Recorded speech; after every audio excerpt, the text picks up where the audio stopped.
हाज़रीन, सामिईन और सामिआत, मेरे प्यारे भाइयों, सबसे पहले हमें और आपको उस अल्लाह रब्बुल आलमीन की हम्द व सना, उसकी बड़ाई, उसकी बुज़ुर्गी बजा लानी चाहिए, जिस मालिक हकीकी ने हमें और आपको यहाँ यकजा होने और दीनी और शरई इल्म हासिल करने का मौका अता किया। हज़रात, आज बतारीख़ 25 फरवरी बरोज़ जुमा हम तमामी लोगों ने मिल कर के एक प्रोग्राम मुनअक़िद किया, जिसमें हमें और आपको दीन इल्म शरई तालीम हासिल करने का मौका मिला।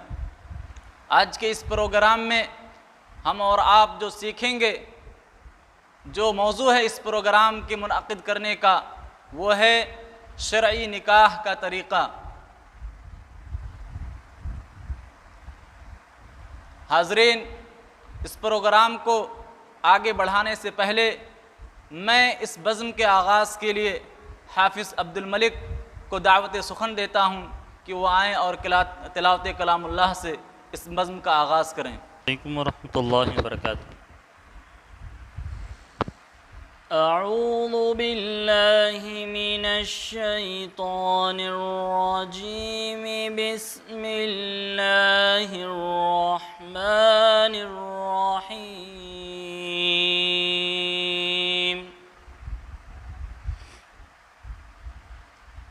अल्हम्दुलिल्लाहिल्लज़ी अंज़ला अला अब्दिहिल किताब वलम यजअल लहू इवजा क़य्यिमन लियुनज़िर बअसन शदीदन मिन लदुन्हु